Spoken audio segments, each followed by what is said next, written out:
The next case on calendar for argument is Cruise Lines International Association versus Suganuma.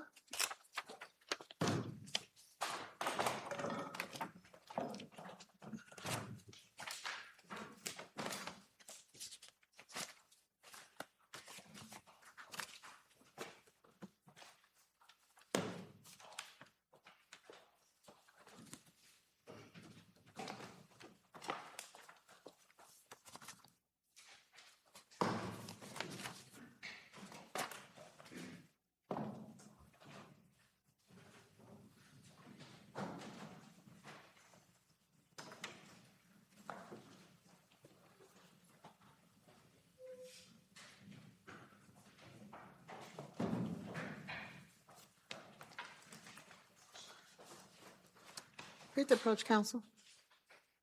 It's my understanding that there will be time shared. Would you please inform the court as to how the time will be shared? Yes, Your Honor. I'm Ben Snyder, appearing on behalf of the private plaintiffs. I'll be taking 10 minutes. I'd like to reserve 2 minutes for rebuttal. Mr. Weisbuck from the Department of Justice will be representing the United States. My understanding is that he'd also like to reserve 2 minutes for rebuttal. All right, counsel, please proceed and watch your time. Oops. May it please the court. As Judge Hurwitz and Judge Bress recognized in granting an injunction pending appeal, Act 96 likely violates federal law and therefore should not be permitted to take effect while this case proceeds. That's true for 3 reasons. First, Act 96 is expressly preempted by the Rivers and Harbors Act, or RHA, which provides that no taxes, tolls, operating charges, fees, or any other impositions whatever shall be levied upon or collected from any vessel if the vessel is operating on any navigable waters subject to the authority of the United States. Any plausible reading of that statutory text covers Act 96's taxes and registration fees. Defendants argue that Act 96 is permissible because the vessel owner, rather than the vessel itself, has to make the payments. But the RHA applies not only to impositions collected from vessels, but also to impositions levied upon vessels. And as Governor Green's office put it, Act 96 levies the TAT on cruise ships that port in the state. That's a direct quote.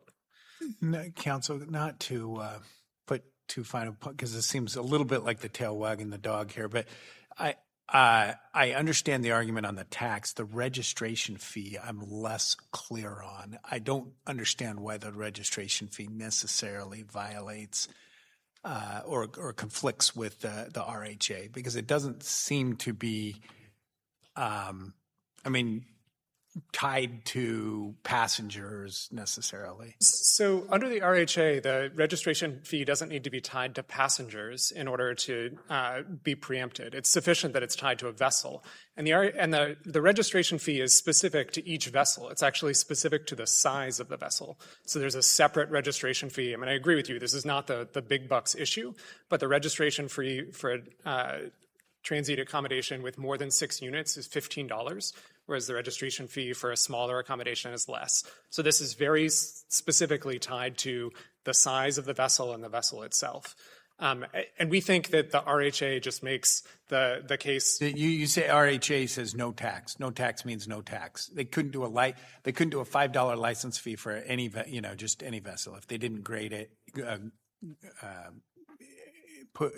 charge larger vessels more. That wouldn't matter. There's just no tax. That's correct. But I think the fact that it differs based on the size of the vessel just makes it stronger, ties it back that this really is very focused on the vessels. And then we've also argued that Act 96's registration fee and the tax itself are unconstitutional under the tonnage clause. The Supreme Court has interpreted the tonnage clause to require to require congressional authorization for any fee imposed for the privilege of lying in port, and for similar reasons that that Act 96 violates the RHA, it also violates the tonnage clause. It requires payment of a fee as a condition precedent to docking in Hawaii. So what can Hawaii charge? I mean, they obviously bear some cost in allowing these ships to come in. Your point is they can charge for the cost of towing them in. They can charge a docking fee? They can. So to be clear, CLIA's members pay significant amounts of money every year for services that are actually provided to the vessels in Hawaii. We are not objecting to that. The RHA has an express exception for services that are tied to the reasonable cost of providing those services. The problem is that here, Hawaii has come in and decided to impose additional charges, tens of millions of dollars every year, that have nothing to do with the services that CLIA's members were already providing. Those taxes are to support general revenue and to go to climate change projects and beautification projects, things like that, that are just far afield from the sorts of fees that Congress allowed under the RHA and that the Supreme Court has said are permissible under the Tonnage Clause. Counsel, were you planning to address the Tax Injunction Act? Only if you'd like me to, Your Honor. I'd be glad to go through the entire time without it. I would like you to address whether or not the Tax Injunction Act bars your client's claims, not the federal government, but your client's claims. So it doesn't, and even the district court recognized that it doesn't bar the challenges to— Well, I'm asking you to tell me. I'm not asking what the district court recognized. I'm asking you, why doesn't it bar? So there are different reasons to the three different things we're challenging. We're challenging the registration fees, the notice requirements, and then the tax itself. And I'll take them in that order. Take the tax first, because So- that's what the Tax Injunction Act addresses. So I agree with you. I don't think the Tax Injunction Act applies to the other two. The other side is disagreeing. But let me take the tax. The problem there is that Hawaii purports to offer two different avenues by which CLIA's members could challenge those in state court, and neither one is sufficient. The first avenue they argue is that the CLIA's members could wait until the state imposes an assessment and then could challenge the assessment in state court. The problem with that is that Hawaii can wait 4 years to impose that assessment, which doesn't satisfy the speedy requirement under the Tax Injunction Act. In Roswell, Justice Blackmun concurred. He provided the fifth vote in that case. And he said that the regime at issue there, in which you would get a complete decision on the challenge within 2 years in the state courts, only barely satisfied the Tax Injunction Act, the speedy requirement. Here, Hawaii could wait 4 years from when more than 4 years from when the first payment is made to issue the assessment. So we think it's clear that assessment method is not permissible. Now, in the Polynesian Airlines case, this court found that the assessment method was permissible. The difference was that in that case, the assessment had already been issued by the time the case came to the courts. There was no concern Counsel, about— why do we have to look at the latest possible date of an assessment? So in Hibbs versus Wynn, the Supreme Court in footnote 10 of that decision said that the statute requires the state to provide taxpayers with a swift and certain remedy when they resist tax collections. An action dependent on a court's discretion would not qualify as a fitting taxpayer's remedy. You have the same thing here. What they're saying is we have discretion to issue an assessment earlier. But that's not what the Tax Injunction Act looks to. The Tax Injunction Act looks to whether the taxpayer has a right to challenge it sooner. Right, but I'm just wondering, why would we assume that it's going to be the latest possible date? Because, Your Honor, if you don't assume that, if you assume that that the tax collection agency is always going to proceed with the sort of greatest possible dispatch, the speedy requirement has no meaning at all. Do we have a history? Sometimes we have a history of what happens in these circumstances. Do we have anything that would give us an inkling as to how these are actually processed, how these claims are actually processed? No, we don't, because it's a new tax. Mm-hmm. But I would say that you look to what the sort of maximum time is that they could wait. And here it's 4 years. I want to reserve some time, but I also want to just briefly address on the refund claim. I think the biggest problem with the refund claim is that it's just not applicable in terms of judicial review for the claims against the counties. There is no provision in Hawaii law that allows for judicial review of a county's denial of a refund. They haven't pointed to any. They pointed to the Aloha Motors case, which just doesn't deal with county-level refunds at all. So we think that there's just not a path to get those into judicial review. So neither of those avenues works. And then, of course, the United States is also here, and I'll reserve the remainder of my time for rebuttal. All right. Thank you, counsel.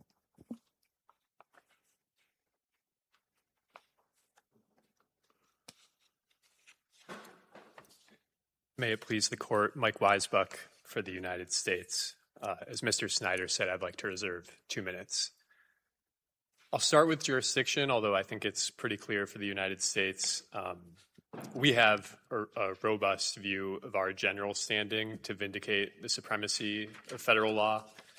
But in this case, it's enough to just reaffirm what the court said in Little Man in the Boat at page 961, which was that the free movement of commerce is an interest, quote, historically safeguarded by the federal government. And that was discussing the RHA in particular. So what about the Tonnage Act? If I understood your argument to be that the United States has standing under the RHA, and then you seem to be arguing a sort of quasi-sovereign interest under the Tonnage Act, and the United States has standing there as well, which I think if we agreed with that, we would create a circuit split with the Third Circuit. I don't think it would create a circuit split to say that as a general matter, the United States suffers a sovereign injury when it asserts a burden on maritime commerce. That's pretty broad. I don't think so, Your Honor. I think that's what the Supreme Court has said going back to In re Debs and on through Sanitary District of Chicago. And in fact, sorry, so your argument is that the United States has standing to intervene in any act that involves maritime commerce. Is that your argument? Not any act that involves maritime commerce. Well, what's the extent of the United States' interest in maritime commerce? How far does that go in your view? Well, the Constitution and federal law have created what amounts to a federal domain over the imposition of taxes on maritime commerce. So anytime a state purports to intrude on that federal domain, the United States suffers a sovereign injury. I actually think the Supreme Court has said much broader things about the United States standing. In the Vermont Agency of Natural Resources decision, it referred to an injury to its sovereignty arising from violations of its laws, full stop. Here, the court doesn't need to go that far. The court doesn't need to say the federal government always has standing to assert claims under the Supremacy Clause. The court can just go as far as I said, which is to say, when there's an intrusion on a federal domain like maritime commerce, then the United States has standing. And I think the Supreme Court has said this in black and white. If you look at what's the case that you rely on most strongly to support the proposition that any time there is maritime commerce, and I don't know that you put any limits on it, there's a statute involving maritime commerce, the United States has standing. Am I paraphrasing what you said correctly? Well, even then, the court doesn't need to go that far. This isn't a statute Well, involving... I'm asking you, what is your theory?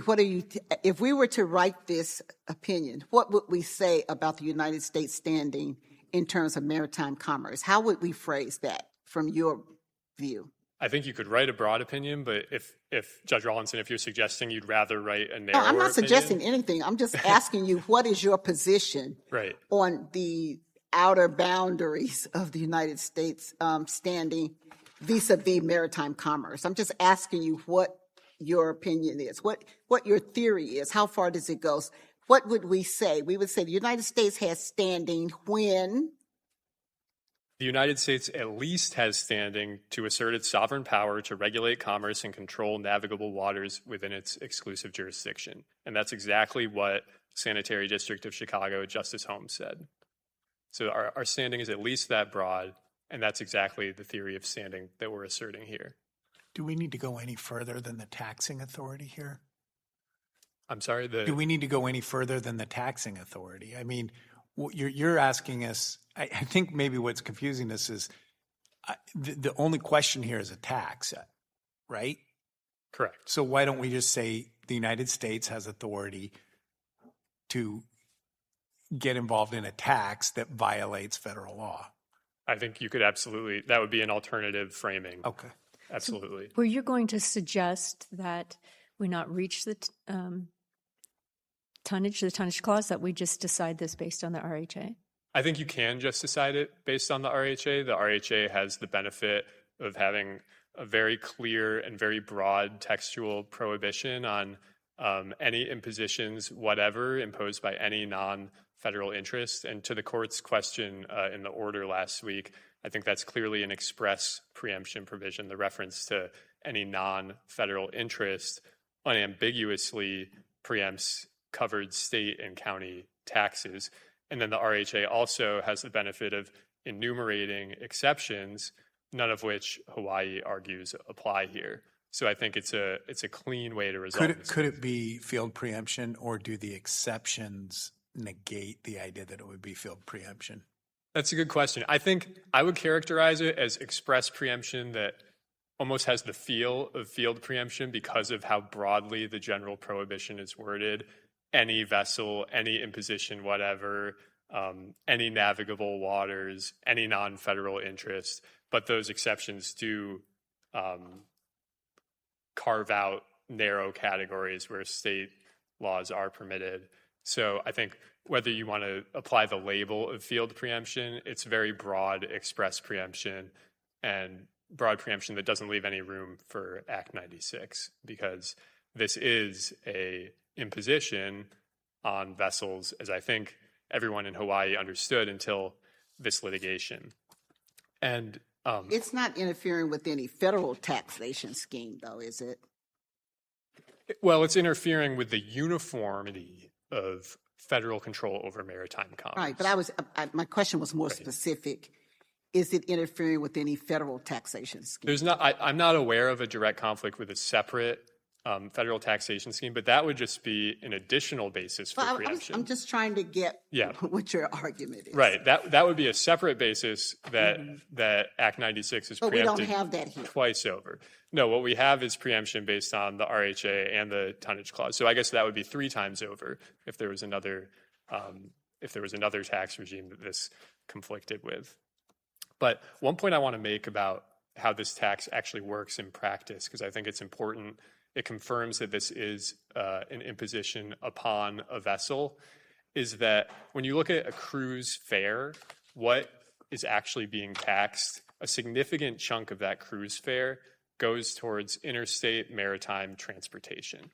So they can't just label this an accommodation tax when the $100 million they expect to raise each year, a big chunk of that is coming from maritime transportation specifically, and necessarily you can't, whatever you can do with meals and unbundling meals from hotels and cruise ships, you can't unbundle the transportation. That's what a cruise fare is. So because of that, I think it confirms that this is an imposition on a vessel. And although we reject the idea that there's some exception for generally applicable taxes, or that you need to look to whether this applies in the same manner, this also confirms that this is not just an extension of a hotel tax to cruise ships, because hotels don't bundle maritime transportation. They might bundle other things, but those things aren't protected by the RHA or other federal law or the tonnage clause. So I'll reserve the rest of my time. Well, is anyone going to address the local business plaintiffs' interests? I represent the United States. All right. I was just curious. All right. Thank you.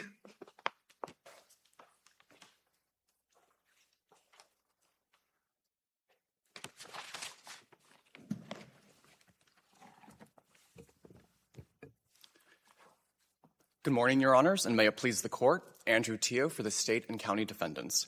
In response to Judge Nelson's questions, the plaintiffs confirmed the sweeping nature of their ask, an immunity from virtually all state taxation that falls on businesses on ships. Not only has no federal court ever recognized such an immunity, but every federal court presented with a similar ask has squarely rejected it. As a result, states across the country tax businesses and economic activity that happens on ships. To name a few, Alaska levies an income tax on shipping companies, including those domiciled out of state. Florida imposes a sales tax on the rental of boats. Texas collects a franchise tax from ships, apportioned by the number of days spent in Texas ports. Yeah, but none of those seem to go to the cargo inside the ship. And that seems to be what we're struggling with is, I mean, the RHA phrases it in terms of no tax on the vessel or passengers or crew. The tonnage clause seems to be gained at, what's in it. I mean, I think there are taxes that can be used You want to rent a slip? Yeah, you can do that. You want to charge them you want to do a sales tax? You can do that. But what you seem to not be able to do is impose a tax on the crew or the passengers themselves. We think it's permissible under the tonnage clause in both the RHA to Well, tax. but none of the examples you gave went to that. So could you point to an example where you said every court that's looked at this has rejected this? Where is the court that has said a tax on crew or passengers or things that are in the ship, that's okay? So the examples I pointed to were the Alaska example, for example. It's about the income that the company operating the ship is generating. So that includes all the money that they're deriving from the transportation of cargo. We think that's similar to this case. It's a tax on the gross receipts received for the business of providing accommodations.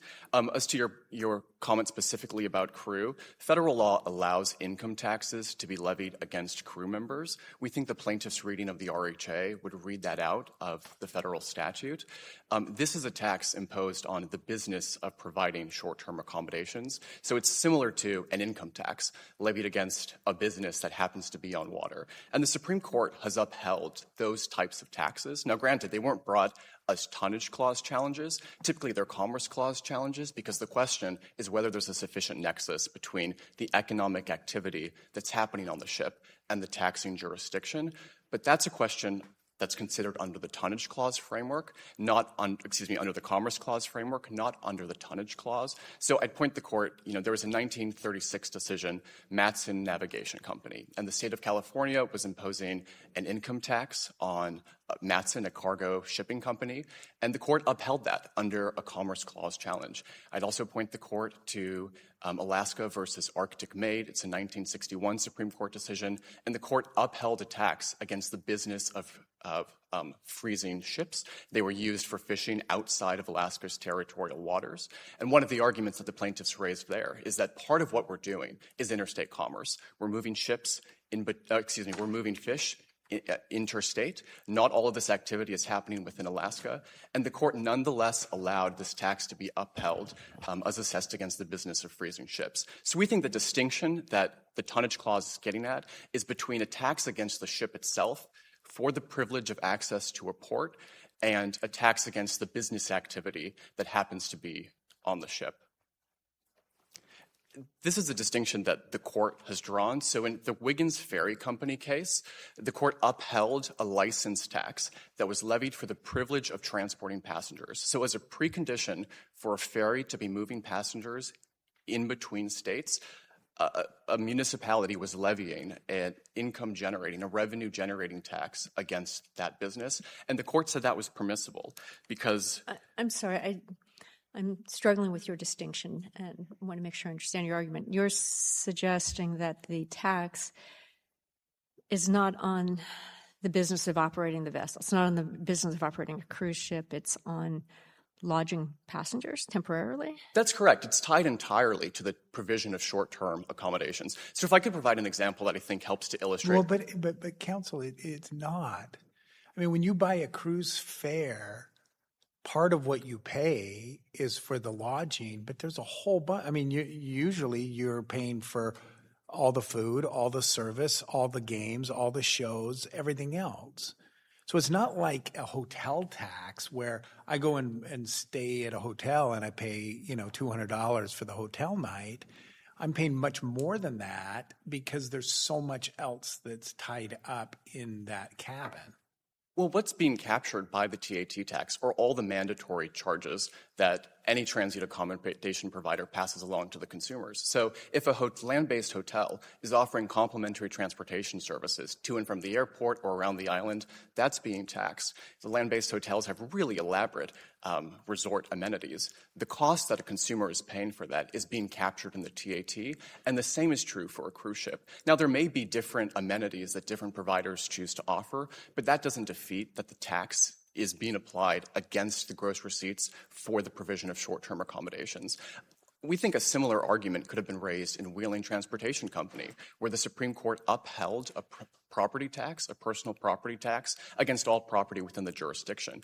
The ship owner there could have said, we have a mast, we have an engine room, we have portholes, we have all of these vessel-related attributes that no other property within the jurisdiction has, and that wasn't part of the court's analysis. The court upheld the property tax all the same. And so we think that the fact there are some differences in the different amenities that different providers offer doesn't make a difference for purposes of the tonnage clause. I'm sorry. No, go ahead. Does it matter that a ship moves? I mean, it seems like you're arguing that a ship is essentially a hotel, but on the water. So if a cruise ship were just docked at a port in Hawaii and people would come and stay on the ship, but it didn't move anywhere, it didn't go anywhere in the water, that would seem maybe like a stronger argument that this is just a tax on the provision of lodging as opposed to a tax on a vessel. Well, we agree that the tax would be applied the same if the cruise ship were just docked, but we know it's not a tax on the transportation of passengers because any ship can transport passengers in between islands, and if they disembark when they get to the shore, they will not be assessed a liability. Wait a minute, but if a cruise ship comes into a Hawaiian port, the tax is assessed, right, based on however many nights they're there? If it's providing short-term accommodations while it's in port, correct. But if a cruise ship were, say, traveling from California and it docks in Honolulu Harbor and and the passengers just disembark without providing short-term accommodations within the state's jurisdiction, the tax wouldn't be assessed against that ship. It turns on the provision of short-term accommodations, not on the transportation of passengers. So that's how we know that what this tax is for. But if a passenger pays $5,000 for a ticket and they leave Los Angeles and they go to Honolulu and they stay one night in Honolulu, you're charging tax on $5,000 for the full amount, aren't you? So if say it was 1 day, 3 days at. I'm just trying to make it simple. I don't think this cruise exists. 1 day cruise, one night in Honolulu, direct from LA. I pay $5,000 for the fare. In the hypothetical, that's correct. But the point is that What's correct? That the entire $5,000 would be taxed? I mean, if it's an instantaneous transportation, so they leave LA and they immediately arrive in Honolulu, so they spend a night in Honolulu Harbor, that would be the cost of providing the short-term accommodation. And under the statute and the rules as they exist now, that's what would be assessed. See, that seems to run up against RHA, which says no taxes, tolls, operating charges on any passengers or crew if the vessel or watercraft is operating on any navigable waters. I mean, in the scenario I gave you, 99% of the operation of the vessel is on navigable waters, and yet you're trying to charge the whole $5,000. I mean, you might have a better case if you tried to do it, just based on the port, but that doesn't seem to be what this isn't carved out that way. With respect to your hypothetical, Judge Nelson, I think it touches on Judge Beatty's question earlier, which is if the cruise ship was just docked in the port and providing short-term accommodations, the tax could be assessed against the provision of those short-term accommodations. In your hypothetical, there's really no time being spent for the transportation of passengers. And so because, with the instantaneous trip from LA to Honolulu Harbor, the full duration of that trip would effectively be spent in Honolulu Harbor, and so the tax would be assessed against the entirety of the fare. I would just, I mentioned earlier Alaska versus Arctic Maid. That's the case in which the court upheld a state tax against the revenues derived from operating freezer fish.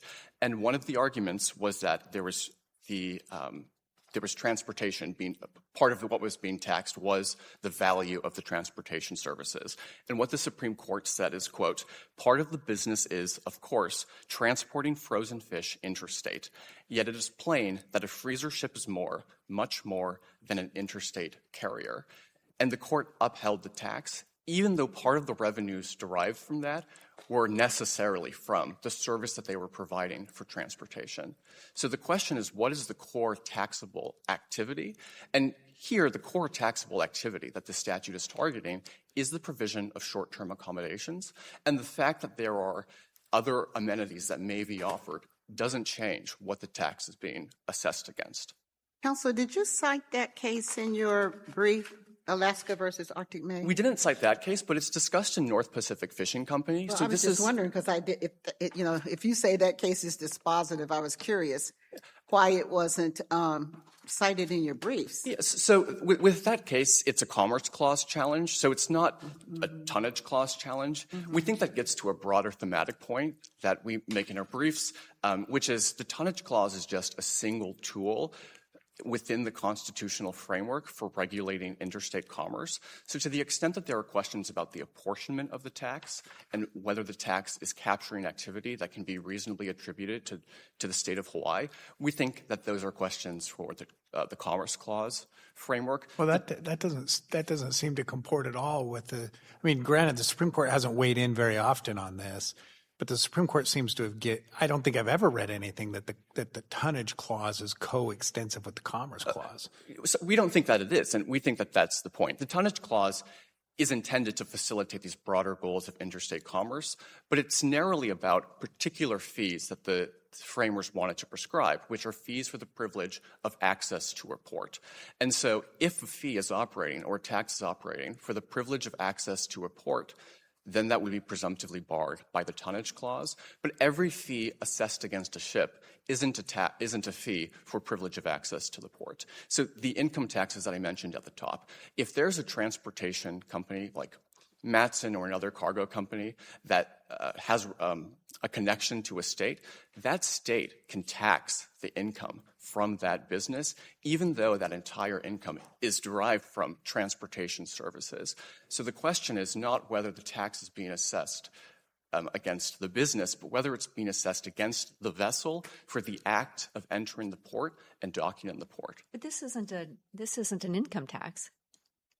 I mean, you're not. It seems to be something in addition to and different from the tax that these companies would pay for, when they do their business return and they pay tax on their income. I don't believe that. I'm not sure if the cruise ships here are paying income tax in Hawaii. I believe most of them are foreign flagged, so I think that there's some special protections for international ships.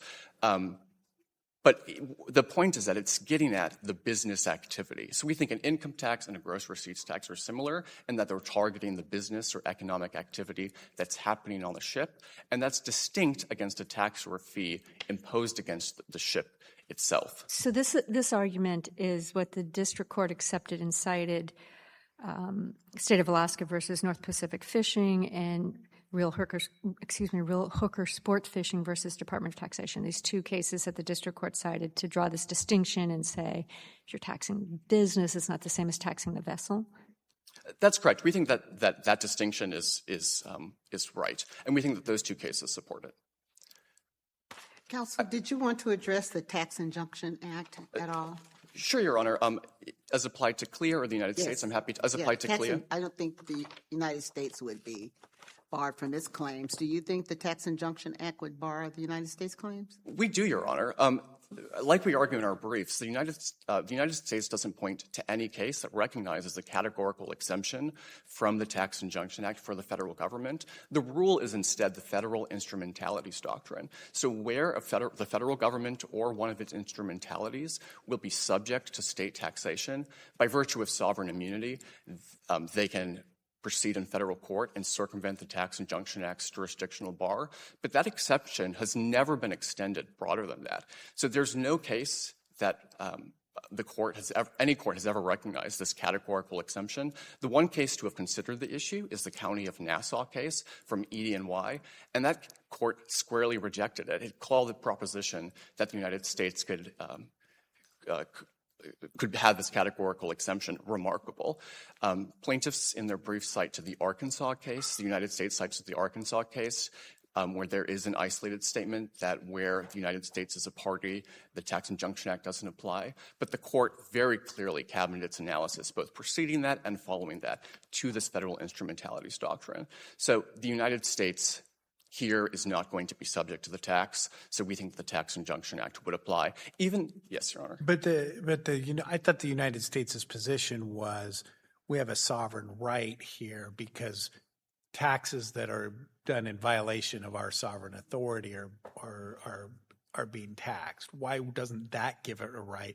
It doesn't have a way to challenge that under Hawaii law, does it? We point out in our briefs that intervention would be, on its face, it appears to be a remedy available to them, and the United States doesn't meaningfully intervention in what? In a challenge to the tax? Yes, in the Hawaii? underlying state tax dispute. So one of CLEAR's members is going to file, presumably if this court would block their action here, would file a tax refund action in state court, either under the assessment or the refund action procedure. And then on its face, the tax appeal court rules would provide for intervention.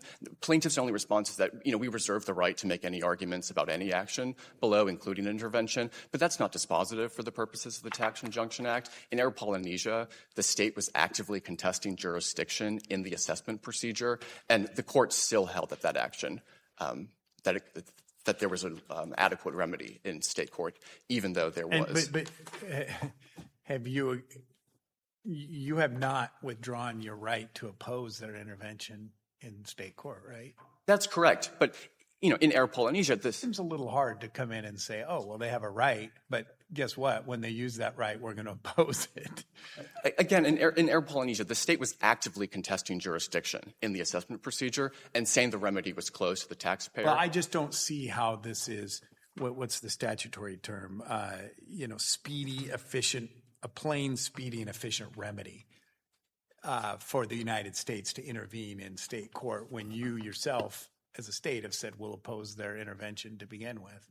The one thing I'll add, Your Honor, is that the only case plaintiffs cite for the proposition that a remedy can be insufficiently plain is the Hillsborough case. And in Hillsborough, there was a single state court decision suggesting a remedy might be available. There were decisions predating and postdating that decision that held it was squarely foreclosed. So in light of the affirmative evidence that a remedy was unavailable, the court concluded that it was insufficiently plain. But here, on its face, the procedures have intervention available in tax appeal court.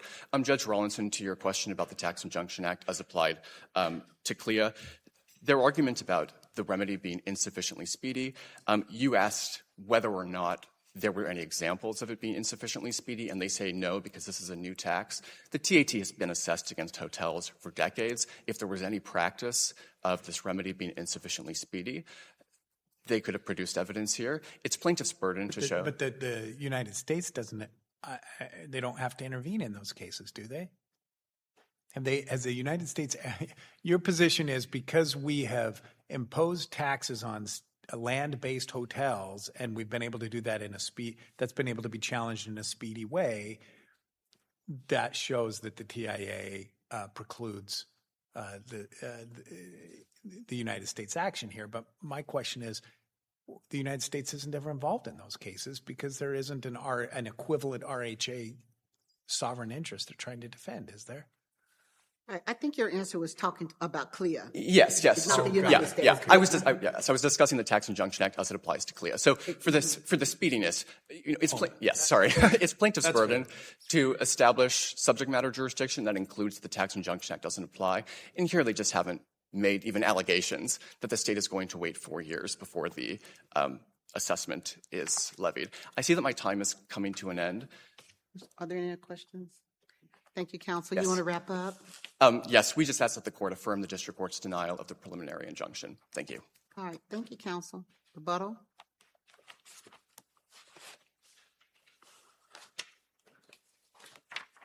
Thank you, Your Honor. A few quick points. Mr. Teo said that every federal court to have addressed this issue has come out their way. He didn't specify what those courts were. I'm frankly not sure. The only one I'm aware of that has resolved a claim like this on the merits is the Mayor Terminals case.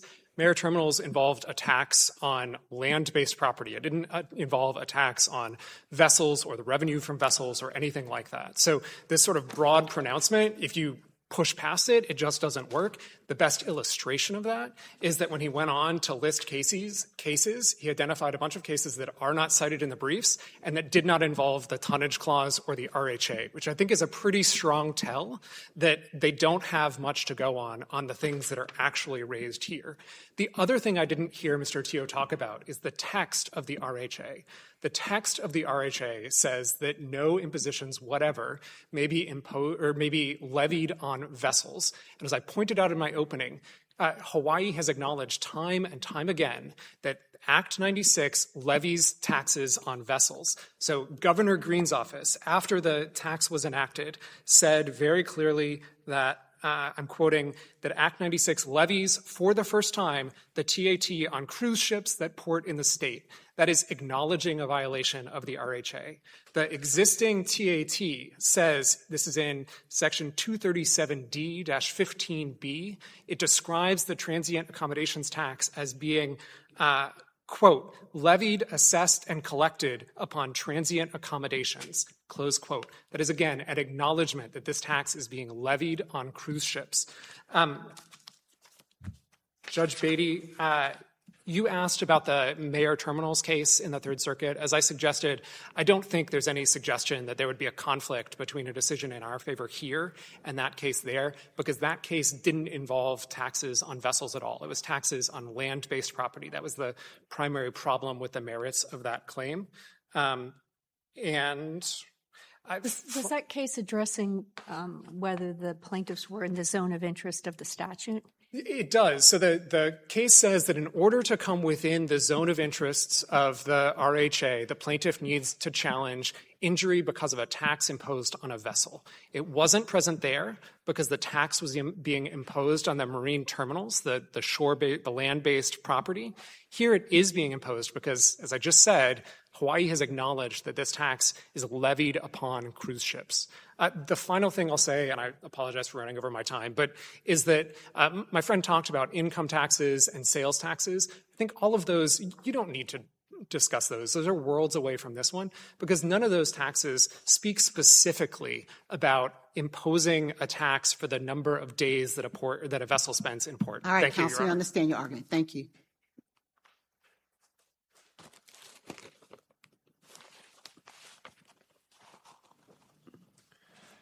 Just a few quick points for me as well. So on jurisdiction, I'll sort of finish where I started with Lil Man in the Boat. This court rejected the availability of a private right of action for damages under the RHA, in part because it said this is historically an area that the federal government comes in and enforces. So I think it would be very odd to suggest that the United States doesn't have standing to assert a violation of the RHA. On the Tax Injunction Act, it's not just the Arkansas Supreme Court decision's isolated statement that the Tax Injunction Act doesn't apply when the United States is a party. If you look at the reasoning of that opinion and where that statement comes from, it's not just this instrumentality doctrine. There's a clear statement rule, and that rule is, quote, it's well settled that the government is not bound by its own legislative restrictions of remedial rights unless the intent to bind is express. There's no express intent to bind the United States in the Tax Injunction Act, just like there's no express intent to bind the United States in the Anti-Injunction Act, where courts have long held that it simply doesn't apply when the U.S. is a party. But again, the court doesn't need to go that far. There's clearly no plain remedy for the United States. Opposing counsel said that we hadn't cited cases showing that there's no plain remedy, but Hyatt v. Yee at page 1073, which we've cited, says to be plain, a remedy must be certain. An opposed motion to intervene in a hypothetical litigation brought by a third party over whom the United States has no control is clearly not a certain path for the United States to vindicate its interests. Finally, we haven't talked about the equities on this preliminary injunction, but as again, Lil Man in the Boat said, the RHA limits the conduct of non-federal entities for the benefit of the public at large. We ask that you reverse. Thank you. Thank you, counsel. Thank you to all counsel for your helpful arguments. The case just argued is submitted for decision by the court.